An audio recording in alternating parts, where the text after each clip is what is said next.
Welcome back, everybody, to Warped Season 2, Episode number 27. We'll be using mature language. Do whatever you have to do to prepare for that. And welcome back. Welcome back. So, we return to the scene of Dr. Icarus revealing this information about the Sik'Rit. And the Pyrrylp are having a sort of intense conversation. Ilya, how do you react when you see this? Like this.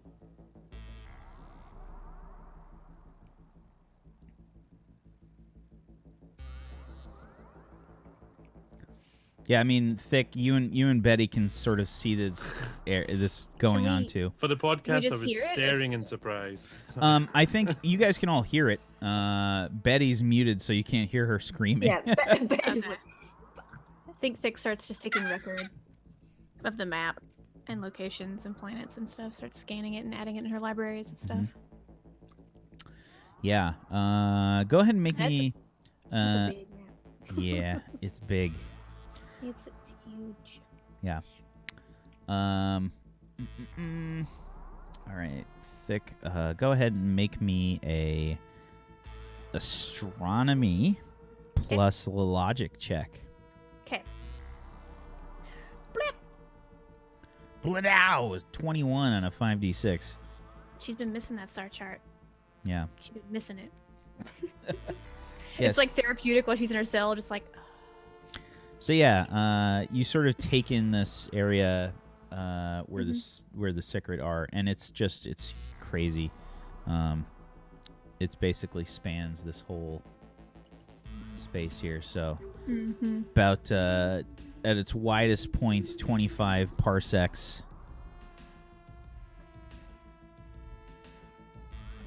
I can't see that one. Yeah, 25 by about 20 parsecs.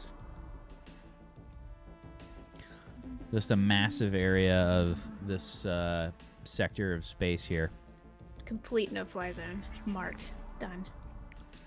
Are we able to talk to each other, or are we still kind of blobbed off? You guys are still in your cells. Ilya is... I mean, you're unmuted. I mean, you can sort of speak.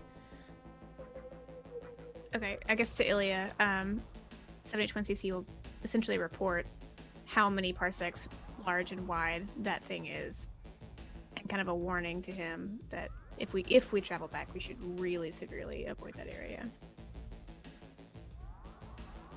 I can't remember the exact parsecs, that's why I just said it out of character. It's 25 by 20. Ilya, that area where is the Sik'Rit territory, I assume, is 25 by 20 parsecs tall to wide. Definitely avoiding this area on our route back if we do get out of this place. We shouldn't pass through it, but that's not what I'm worried about. It's a lot of territory, lots of resources, lots of bugs. Whack, where was that gorilla planet that we were at before? Or grilloids? Well, if you zoom all the way out on the map, you can see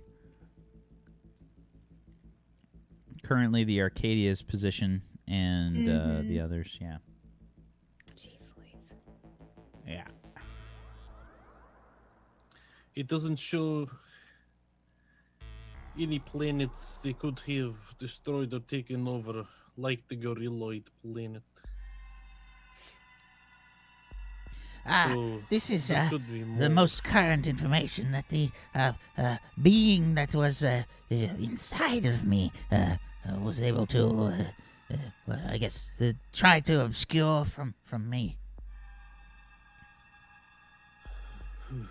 This is very important information, Doctor. Thank you. Well, yes.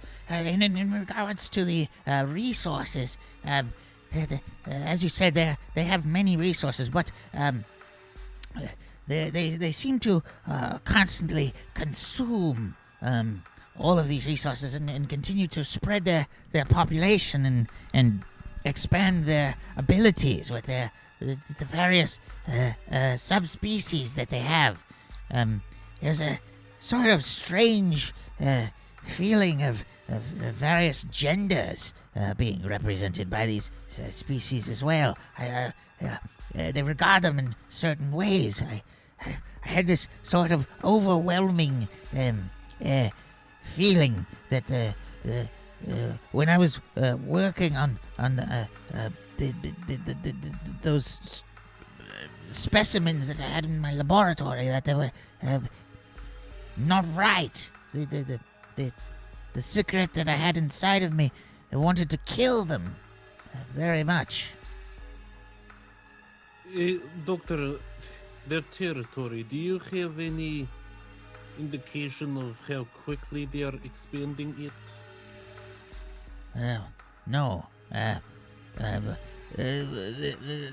was only able to get bits and pieces, a lot of imagery more than substantive information. You see, the science. Then, as a scientist, aware of their numbers and their current territory, what's your best guess?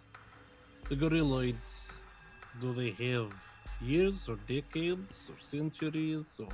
Well, if a lot of this seems to depend on our hosts, the Pyrrylp, I believe they were called. They seem to be interceding, unintentionally at least, for a direct path from the Sik'Rit to the gorilloids. And the Sik'Rit, for some reason or another, seem very interested in the gorilloids area. You see, if you judge the distance from the most recent information that we have, it's full at least approximately 15-16 parsecs from their nearest controlled planet to one of the gorilloid controlled planets. You see, they're extending very far outside of their territory. So I don't know how their resources are really being spread, you see. Judging from their number in the terms of the necessity for resources, I'll have to do some very complicated math to determine what will happen, you see. Science, indeed. Okay. Are there any particular resources that the Sik'Rit are focusing on more than others, or did you know? I'm not sure precisely. It's possible. We do have an expert on breeding amongst us. Maybe she might be able to tell us more. No, I don't think it's a good idea. I think there like anything- everybody sort of turns their head towards Betty's cell, and she's just doing like pelvic thrusts. Doctor, was there anything you can tell you discovered perhaps there is a weakness or something they're afraid of or anything like this? Well, from what I understood, these And he just kind of like looks over towards the Pyrrylp, who are very like having a very intense conversation. By the way, they're pretty loud, and there's a lot of like limbs sort of flailing about, pointing at the map and the space and the gestures and whatnot. It's a lot of, it's a very heated argument for sure that's going on. And he says, he leans in towards you and says, from what I can tell, and these leaders of theirs seem to be very prized targets, and they are quite possibly sort of like nerve centers, controlling various areas like governors, almost like a hive mind. So our best course of action would be strategic targeting of these leaders. They act like... interesting. I think if we symbolically and realistically were to cut the head off the snake, it would just perhaps at least confuse them to the point where they are unable to create the necessary planning needed. They may even turn against themselves. Perhaps. They do have an overriding genetic trait, an instinct to consume.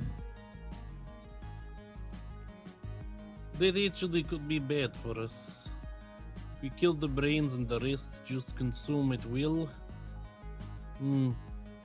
I guess it's better to fight disorganized enemy than organized enemy. And one thing to think about here, it's very possible, you see, that there,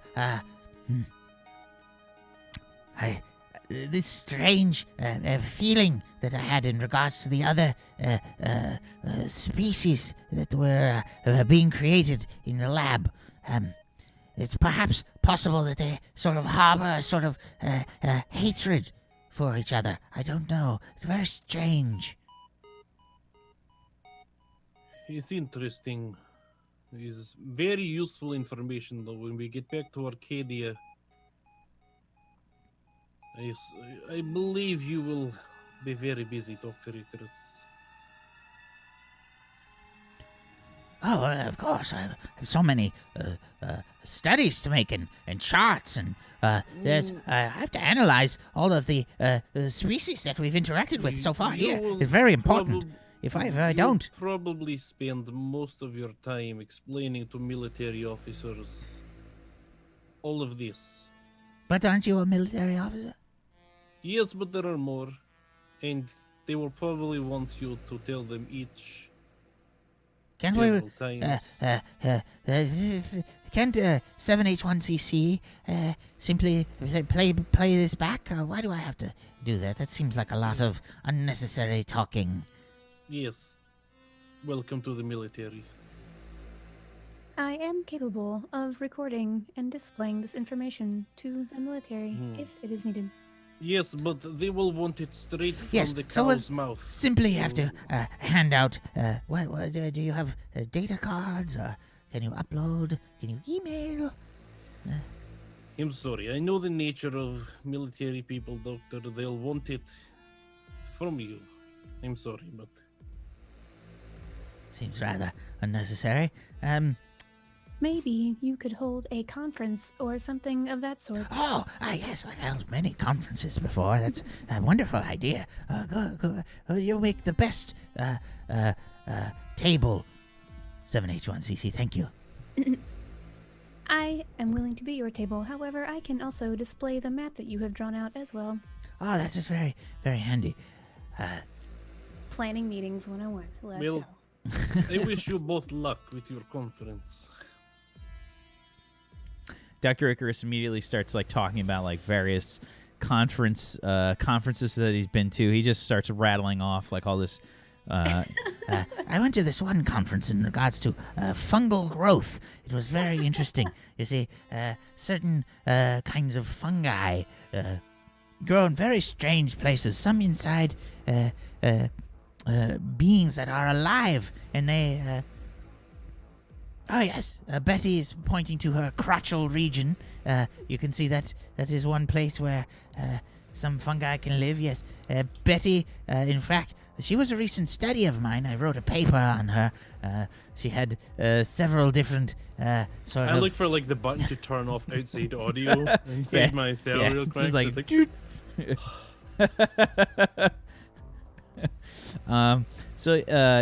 we switch scenes back to Vok'tu and Sten. Vok'tu, roll me a 2d6. 2d6? Yep, 2d6. Alright. Bang, bang, bang. Oop. A 4. Okay. That's a good thing for you in this case. You've taken an additional 4 damage from Sten.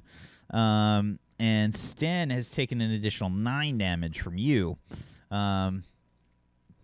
You've been doling out like a whole bunch of punishment, and the scenery here in the carousel area has has changed. Like lots of crates have been spilled open. There's a few people that were innocent bystanders. That, like you can see like different like alien appendages on the ground, just like flopping around, and there's like tentacles wiggling. And you can hear like rando like death screams in the back. You guys are sort of coated in various fluids and such, different colors of blood sort of spattered all over you, and you can see that Sten is just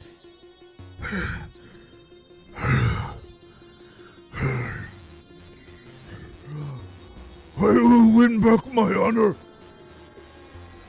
I don't respond. At this point, internally, I'm thinking that he's not even worth wasting breath on. okay. It's your turn. Okay, I'm going to attack again. Now I am going to try and use my dual wielding, so I'm not going to faint. Okay. So this will just be a 5d6. 15. That's a miss. Okay, another 19. 19 is a hit. Okay. And I will use Deadly Strike on this attack. So this is damage coming in. 12 damage. Okay. And Deadly Strike ignores soak or no? No, Deadly Strike is just an extra d6. Okay, it's I've just already an used extra Weak Point. Okay. Oh, no, actually, I don't know. Can I use Weak Point again? Because Let me check. technically, Weak Point is once per enemy, but I used Weak Point outside of combat. I used it, and I mean, I guess technically it's still the same enemy, so I don't. Yeah, I don't think it was technically an ambush round, so it's still part of the same combat. Okay, that's cool. Let me check. Yeah, it's once per enemy. You may ignore any soak. Yeah, combat starts at Ambush. thingy round. Yeah, That's because that was pre-round actions. Weak point is a Drah'Zik thing? No, that's from Assassin. Okay. Yeah. It's just once per enemy, you may ignore any soak score he possesses by targeting a weak spot. Yeah. Nope. So you can't use the weak spot. Okay, so that's 12 on that, and then I'm going to make an extra attack with my wrist blade. So is it a d6 penalty, or it's a 2d6 penalty? 2d6 penalty. Okay, so that would make that a... I don't even know if I can hit with this. I don't think I can. So that's just straight up. Well, technically you could roll 3 6s, which is a That's guaranteed true. hit. 12. Okay. Nope. So that's a miss. But yeah, he looked like you hit him pretty hard with that last hit. He's definitely like, "Argh!" Makes like a horrible grunting sound. There's horrible like oozing fluids coming from, I think, from like his side, and he's sort of clutching. You can see like clutching the double-bladed sword kind of tightly. Just kind of like spins it around again, raises it up, tries to bring it down on you, and I think he's going to try and feint this time. That's a good roll. 9, 15, 21, 23. Yeah, that hits. Okay. And let's see. Double-bladed sword, I think it's a 2d6.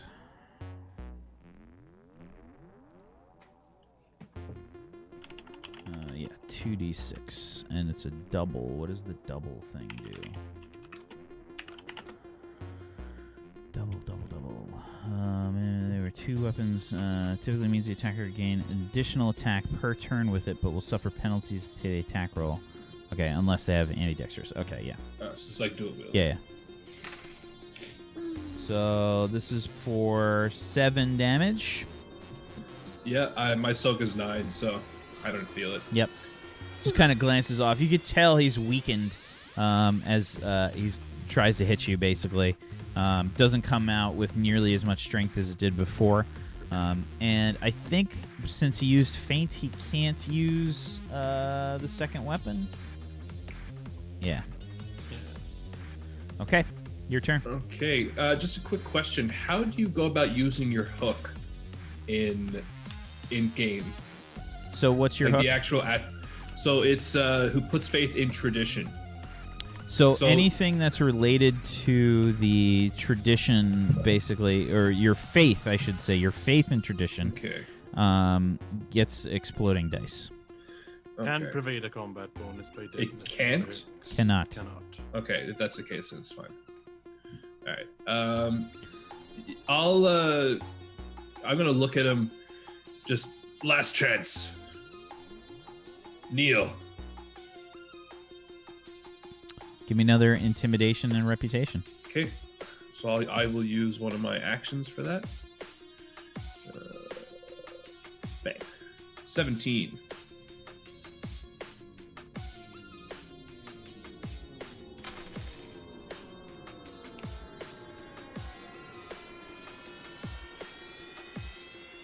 Oh, beat it by 1. Damn. And he says, he just looks at you, and like one of his eyes is like kind of blinking periodically because there's a wound that's like bleeding like into his eye, and he just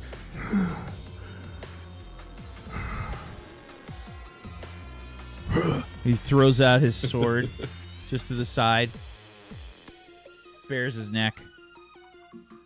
Okay, yeah, I'm going to just walk up next to him and grab onto the battle axe two-handed, just sort of stand off to the side and kind of kick him down so his head is looking onto the ground, and just big one fell swoop right on the back of the neck. I'm just going to cut his head off.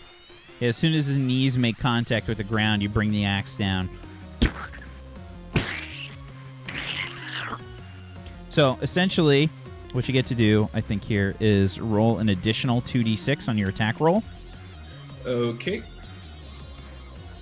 Alright, so that's going to be a 7. 25.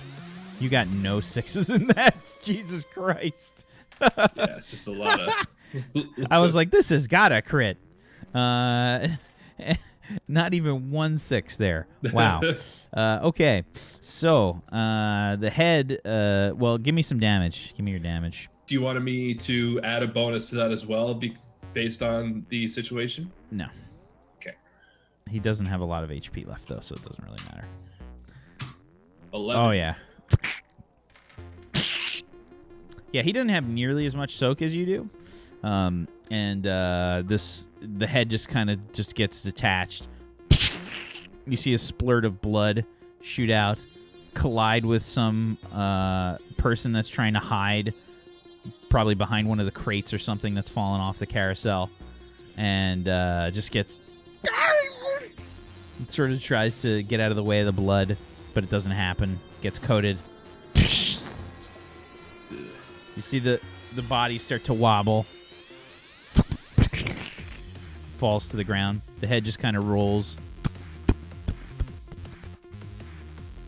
Yeah, I'm going to just flick the axe to the side to get all the nasty blood and gunk on it, and reholster it on my back. I'm going to walk over to the head, the skull of Sten, and every Drah'Zik, like, they have a tentacle under the right earlobe that's like the identifying one that has like some individualistic markings, just like how humans have fingerprints. It's the same thing with the Drah'Zik, I should say. So I'm just gonna grab onto that and just twist it and rip it off, and put that in my inventory. And then I'm gonna loot his body and see if he has anything on him or anything that he shouldn't have on him that would be of interest to me. Like, if it's just regular belongings like pocket change or, you know, a basic simple item, I'm going to completely ignore it. I'm just looking for anything of actual interest. Does he have one of Betty's items?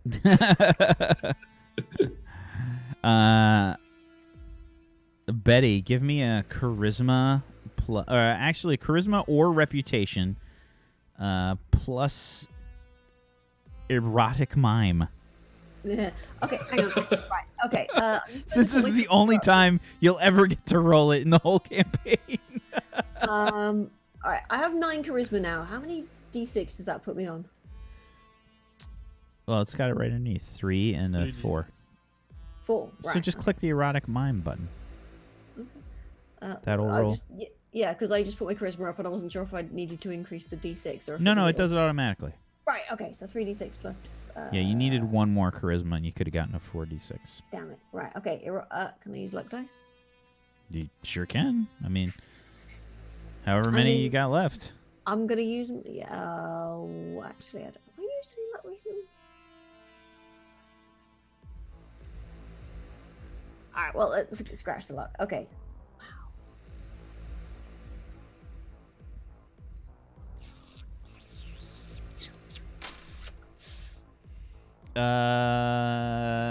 Truth be told, I thought this whole time y'all were saying erotic mind.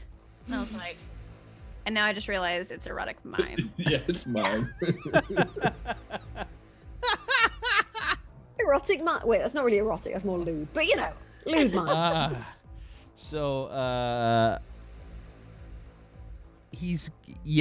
Sten has this like strange tubular looking thing. It's kind of purpley.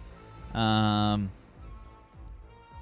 don't know how Drah'Zik are equipped, but it's got these two. It's got a sack near the bottom, a weird suction cup. It's totally got property of Betty written on it as well. In marker and Sharpie. Yeah. Just on the suction cup, Or no, actually on the balls. God. Property of Betty. Yeah, I'm just kind of grab it just like with two fingers and just kind of pick it up. It was like dishonorable, and just flick it across the room. Yeah, just yeah, probably maybe hit somebody in the head. That back. You just hear like an alien just kind of in the background. And then a distant. And anything else on him? Give me a 2d6. 2d6, sure. Yeah. An 8. Okay, so he has he's got, I think, some kind of like family heirloom of some sort on him. I think some kind of symbol that represents his family, something along those lines. Okay. What do you want it to be? Do you want it to be just like an emblem, like a little like necklace, like a ring? I think just that like he probably has. pin? I think it's probably like it's almost like a brooch. You know what I mean? This like a yeah. Something you just adorn like to a your badge. sash or Yeah. Cool. All right, yeah, I'll take that. As far as weapons go, he doesn't seem to have any weapons on him. He just had that double-bladed sword that he picked up. Things he was just grabbing from Yep. stuff around him. Okay, I'm gonna investigate the heirloom. Like, is it a family name that I notice or recognize, or? Give me a logic check, or actually, I would say you could roll me reputation for this. Okay. Any skills applicable? I don't know what you got really that can be added to this. Yeah, for something like that. It's gonna be like ancestry really. or something. Yeah. Can you fit your hook in anymore? That's in tradition, not necessarily. Would you accept? I it, would even though it's absolutely. tradition? Yeah, I would. I mean, absolutely. it makes sense because that could be some like in the texts, like our religious texts, like names of. I don't think you got anything families else who've that you can. dishonored. Yeah, I don't think you got anything else you can add to this. This is just gonna be. It's gonna be straight up reputation, and any 6s you get will explode. Cool. 7. Wah wah. Not a clue. All right. Random name. Okay, I'm going to put that with the face tentacle, the identifying tentacle. The in identical. my pack. The okay, we can go with that if you want to. With the Drah'Zik identical. And yeah, I'll just put that in my pack and try and go. And I'm just gonna after that, I'm just walking away from the corpse. I'm just leaving it there. I'm not gonna pick it up. I'm not gonna do anything with it. Just it's in the past at this point now. And I'm gonna just walk over to the carousel as if nothing ever happened and try and get my belongings. Okay. Yeah. Yeah. You collect your stuff, and I guess you head out from this area. Yeah, it's probably unless it's expanding Capsule Corp things that just sort of expand everything. I'm gonna be or like lugging around like a giant sack or something, because I got a lot of big stuff. Like I got a full body armor suit, I got a tent, I got a giant metal chair. Mm-hmm. So yeah, I'm just dragging that towards the Use a holding dolly. cells. Yeah, I'll use a dolly. I'll use like is there an electric dolly around? There's not going to be just a shitty dolly. They'll probably have some grav pads or something. You just slap onto the crates and just push them around. Are they free? Do I have to pay for them? I think you definitely have to pay for them. Why did I even ask that? I shouldn't have asked that. I should have just. Okay, I have a little bit of money left, so. Yeah, they cost how many- one credit each. Okay, yeah. How To many do I rent need? Just for 1 or hour. 2? You need one for each big thing. Okay, so tent is probably in a bag. I could probably put that over the shoulder. The chair would probably need to go on one, and then the armor would have to probably go on one. The other items are just smaller items I can just put in my bag. Sure. So you can Yeah, spend just the two. 2 credits for the hour. Okay.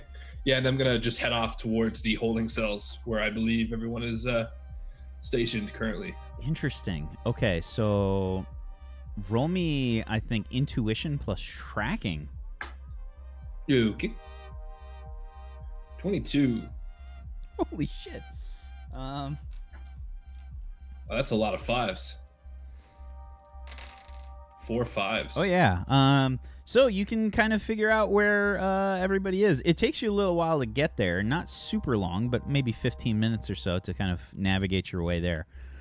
And when you get there, you can see there's probably, I think, a few. I don't think there's any guards. There wouldn't be guards. So yeah, you just like walk through the door. There's a kind of like entourage following around several of these creatures that I think you recognize as the Pyrrylp. I mean, you've seen the court and stuff going on. I Yeah. don't think you're that dumb. I'd probably at least recognize them. I wouldn't know a lot about them, but visually I'd recognize them. Yeah, so it's this kind of like large white, that's kind of like white diffuse sort of room, right? Like with light sort of emanating from the floor almost. And you can see that there's these holding cells. You can see that Betty is up against her holding cell, just doing a sort of, her butt is pressed up, mooning everybody. Oh my god. Just full on. Not like an actual mooning, like full on real mooning. Oh, yeah. Like She's going. cheeks She's to going. glass. She's going ham. Oh, dear lord. Cheeks are twerking. Yeah, I like wince at that sight. Not a fan of this Liborian. Do I see Ilya? Yeah, and Dr. Icarus is sort of whispering to him up against the cell. The Pyrrylp are all sort of bundled up. There's about, we'll say, 6 of them that are dressed in very ornamented clothing and whatnot, with lots and lots of jewelry. And there's a few others that are sort of look like they have refreshments and things like that. They're carrying on trays. These are all the production assistants. Yeah, I'm gonna just pull the little grav loader things right in front of the cell window, and I'm gonna unpackage the chair. Oh, the chair's already unpackaged because I was sitting on it earlier watching the. Actually, you know what? Is the chair even there? Because I like threw the chair across the whole room. It's up to you. I don't know. If you picked it I up or didn't not. get the chair. I don't have the Okay. chair, so I only have the. You only spent 1 credit. Yeah, for only grab. 1 credit on like my huge thing of armor. So I'm just gonna. Is the armor in like a box? Say like Yeah. a giant like wooden crate or like a metal crate or something? Yeah, I'm gonna just hop up on the metal crate. Probably and sit on it. plastic. Do you remember the ones from Star Trek? The ones that kind of had that like weird shape, like they had like rounded corners on them. They in the like hard plastic. It's probably one of those. Okay. Yeah, I'm just gonna hop up onto that. How high off the ground is the little trolley floating? Just a few inches. 1 or 2 feet. Oh, okay. So it's quite a ways up there. Yeah, I'm just sitting up on that, and I'm gonna look to Ilya and just look at Ilya and wait until he recognizes me or notices that I'm out there. Are they behind bars or a force field? An energy field. It's kind of got a Okay. blue tinge to it. It's emanating sort of a blue light. Betty's getting like his little zap every time she puts her butt up against it. She likes it. Yeah. Betty's having the most fun that anyone's it's ever better had with than that thing. spanking. Vok'tu. What? Gesundheit. No, behind you. Vok'tu. What? Dr. Icarus looks the other way. No, the other side. Where I pointed. Why go I was opposite just side? looking that way. Turns back towards you. In Vok'tu. Just from come over. Vok'tu to you too. Is he truly a scientist? Yes, I have seen his personnel file. Huh. So you guys are guilty? We are still working on it. Well, Ah! you seem to be. Who are you? I'm Vok'tu. You are. I thought that's what you said when you sneezed. No, this is his name. Oh, well, that makes way more sense. Yes. Is he still stained with like? Is he still wearing the same clothes, or Oh, has he's he got changed? like hospital clothes on, basically. He's moving around okay. with a friggin' like IV strapped to himself Is it one of those hospital gowns that's open at with the the back? butt I was crack. gonna ask, is he seated? Oh yeah, he's seated. It is, and he is. Good. Probably stuck to the seat though, right? Is the ass Oh, yeah. sweat, you Yeah, know, this just- that kinda- sweat mark. Oh my god. swamp ass. Elderly swamp ass, the best kind. Oh no. Smells like Ben Gay. Have you ever slept naked on a leather couch? Oh. Anyway, yeah, we're working on it. Vok'tu. Hopefully, we will be able to get out, and if we do, then Why are we Would like- talking to this person? Who are you? he is our friend. It's a word Ah. for it. He's our ally. He helped us inside the show. And he's good company. Vok'tu, I would like to extend an invitation to you to visit the Arcadia because it's our colony ship.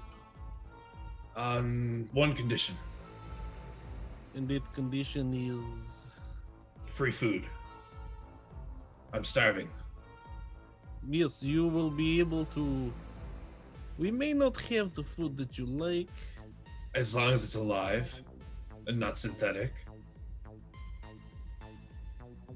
Rodents, You need cats.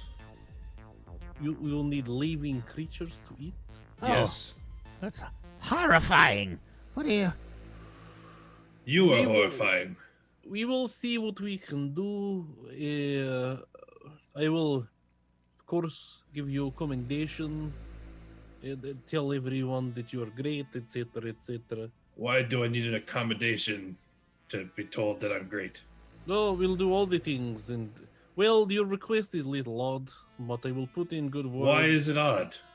It is tradition. To well, me, it is one- odd that you eat cooked food. Yes, that's what I mean. Is different, but I think you're a strong enough ally that they will make exceptions. Dr. Icarus kind of like boop, boop, boop, boop, boop, boop, putters away, goes over to Betty's cell, and he pushes the button. Betty. All right, Dickie. Oi, I like eating pussy too. What? Oh no, sorry, I was talking to. Anyway, never mind. Right. Betty. This fellow. This Vok'tu. Right. Ilya said that he was a friend of some sort. Right. Yeah. Whose friend? Well, ours. No, not how long was he your friend? No, Whose no, friend? he's our friend. Oh. Well, you know. Oh, Yeah. Right. so He's fine. He's fine. did you I stole his kill. I think he's grumpy about it though. I just want to make sure that's not a euphemism for anything, yes? Wait, what? Nothing, never mind.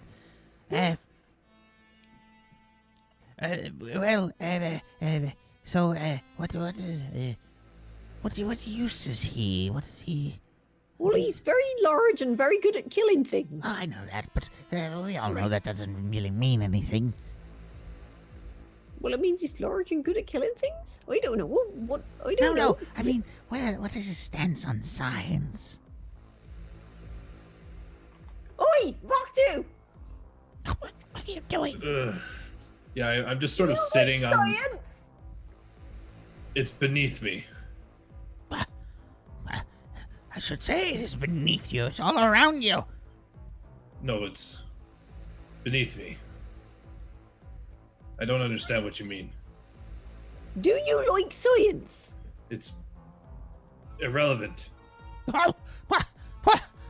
I don't like this fella. If I was you, mate, I'd say you like science. Just saying. Why? Dick looks He's over at the one with the food. Vok'tu Dr. Dick surely and goes, He doesn't read the fine print. It's good idea, Vok'tu, if you just play along and he can be very annoying. Just say science is best. No. Lying is dishonorable. Yeah. Well, hope you like being hungry then. He starts to putter over. He says, Now, surely you need to understand how important science is. Without science, we would not be able to understand the universe, and the universe is a very big place. You see, it comes down to physics, and Right, you know what made your invisibility thing? Science. No. Yes. The Vra made it. Right, with science. Irrelevant. No, it's not. It's science. There's no difference between that and cooking or hunting. Well, Well, yeah, cooking science. Chemistry, technically. But chemistry's a science. Oh, yes. Betty, you must have been doing some very hard thinking while you were in your Oh, cell. yes, I've been thinking long and hard and throbbing and moist. Oh. So Oh, there she moist. goes. We lost her again. So very, very moist. Dr. Icarus, do you see that button to your left? I could really do with some cake. Your left or my left? Your left. Don't worry about the button. Don't worry about the button. Button's fine. Right where it is. This one here that's flashing. No, don't press the button. Don't press the button. Yes, that one. If things What does it do? No, don't press the button. Do not. It's fine. Just don't. It's fine. Doesn't need pressing. It's a self. Well, if I told does you, it do? surely scientists don't find things out on their own, yes? No, or you can tell you what it does. It turns the sound off in this thing. And So, experiments then, yes. no, In no. I'll experiments, tell you yes. exactly what it does. No, it turns the sound off. Let's try. Hear me. Boop. Huh. So Oh, she's just yes. silently. Betty was correct. It turns the volume off on her responses. All right, let's test it again. Boop. Right, and I Oh, will press cut it off again. I will cut off your Press the button, little science do man. that with the Is this button science? Yes, science. Huh. I just sort of like start stroking the chin tentacles, looking off into the distance. Maybe there is some use for it. we also found a name for the episode, too. Is this button science? I thought you were going to say the name of the episode was Stroking Chin Tentacles. Alternative. That could be your secret name. But yeah, why don't we go ahead and take a break there for our second break, and we'll be right back in just a few minutes, guys. Stay tuned for more Warped Season 2, episode number 27, back in just a little bit. Hang tight.